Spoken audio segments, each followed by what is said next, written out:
السلام علیکم دوستو۔ قادیانیوں اور ان کے عقائد سے متعلق تو آپ سب ہی بخوبی واقف ہوں گے۔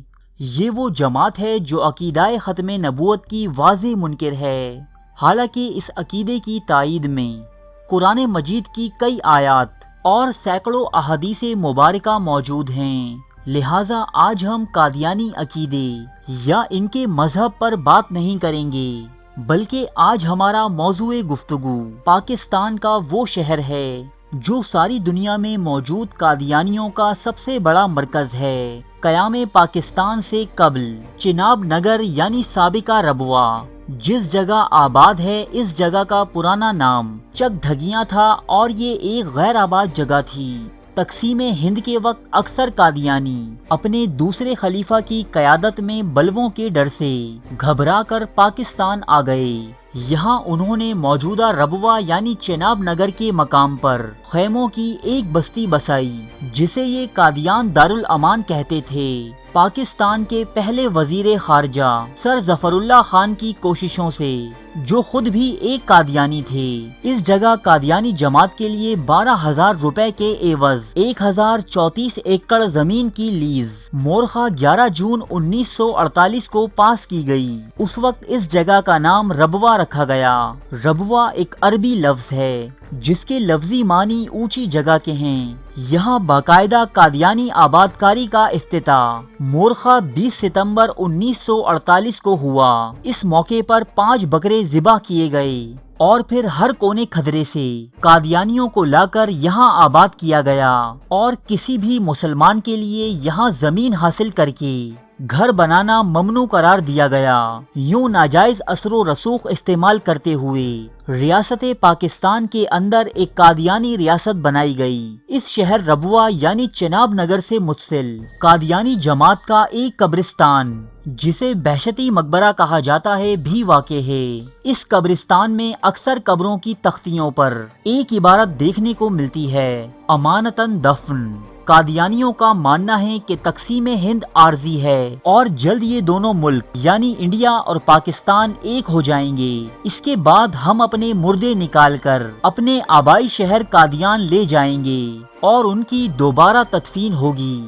یہ بات صاف ظاہر کرتی ہے کہ قادیانی جماعت پاکستان کے دیرپا قیام کے حق میں نہیں۔ اس وقت ربوہ یعنی چناب نگر شہر کا آباد رقبہ تقریباً 24 مربع کلومیٹر ہے۔ کیا آپ جانتے ہیں کہ اس زمین کی لیز 2047 عیسوی میں ختم ہو جائے گی؟ جی ہاں، قادیانیوں کے نام پر دی گئی لیز 99 سال کے لیے تھی۔ حالیہ دنوں میں قادیانیوں نے اس خطرے کو بھانپتے ہوئے چناب نگر سے سرگودا کی طرف کی زمینیں منہ مانگی قیمت پر خریدنی شروع کر دی ہیں کہ اگر چناب نگر کی زمین کی لیز منسوخ ہو تو ہمارے پاس اپنی ذاتی ملکیتی زمین اس کے متبادل کے طور پر موجود ہو۔ اس مقصد کے لیے سب سے پہلے چناب نگر کے ساتھ احمد نگر نام کی ایک بستی بسائی جا چکی ہے، جہاں مرزا مسرور احمد کا فارم ہاؤس بھی ہے، اور اطلاعات کے مطابق وہاں سے آگے بھی 4-5 گنا زیادہ قیمت پر دھڑا دھڑ زمینیں خریدی جا رہی ہیں، اور ہمارے ہی مسلمان بھائی زیادہ پیسوں کے لالچ میں قادیانیوں کو اپنی زمینیں فروخت کر رہے ہیں۔ یہ وہی غلطی ہے جو فلسطین کے مسلمانوں نے کی، اور آج اپنی اسی غلطی کا خمیازہ ایک نہ رکنے والی جنگ کی صورت میں بھگت رہے ہیں۔ دوسری جنگ عظیم کے بعد یہودیوں نے بھی اسی طرح فلسطینیوں سے منہ مانگے داموں رقم دے کر زمینیں خریدی تھیں۔ فلسطینی بھی یہی سوچتے تھے کہ یہ چند یہودی یہاں آباد ہو کر کیا کر لیں گے، لیکن اب وہاں اسرائیل قائم ہے جو کئی بڑی بڑی مسلمان سلطنتوں کے درمیان واقع ہونے کے باوجود بھی دن رات مسلمانوں کا قتل عام کر رہا ہے۔ ایسی ہی حکمت عملی اب قادیانی اسٹیٹ کے حوالے سے بھی بنائی جا رہی ہے۔ ربوہ شہر یعنی چناب نگر اپنے محل وقوع کے لحاظ سے بہت اہم ہے، کیونکہ اس کے تینوں اطراف پہاڑ اور ایک طرف دریا ہے۔ اس دریا پر تعمیر کیا گیا پل اسے باقی دنیا سے ملاتا ہے۔ اگر یہ پل تباہ کر دیا جائے تو یہ پورا کا پورا علاقہ پاکستان سے کٹ جاتا ہے۔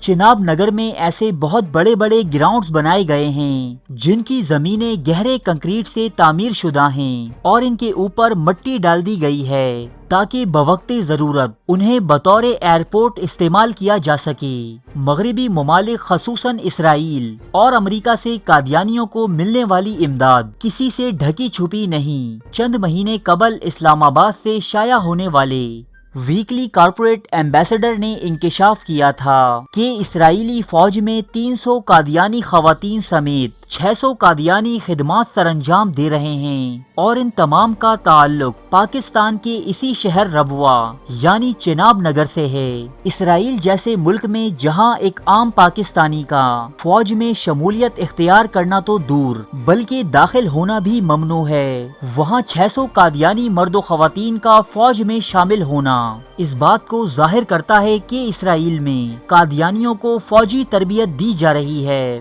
ہو سکتا ہے کہ آپ کو یہ باتیں بے ضرر اور معصوم قادیانیوں کے خلاف کانسپریسی تھیوریز لگیں، لیکن اگر آپ قادیانیوں کی مذہبی کتابوں کا مطالعہ کریں تو آپ کو معلوم ہوگا کہ ایک قادیانی مسلمانوں کے بارے میں کیا رائے رکھتا ہے۔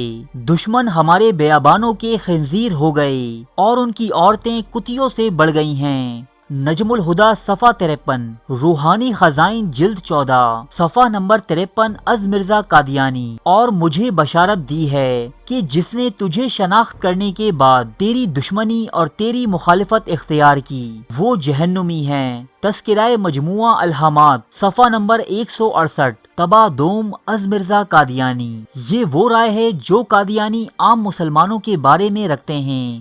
دور حاضر میں قادیانیوں کے پاس بے شمار دولت اور وسائل موجود ہیں اور انہی کی بدولت وہ پاکستان میں مہنگے داموں زمینیں خریدتے ہوئے سرگودا کی حدود تک پہنچ چکے ہیں۔ اس سے پہلے کہ مملکت خداداد پاکستان میں ایک اور اسرائیل بنے، ہمیں اسے روکنا ہوگا۔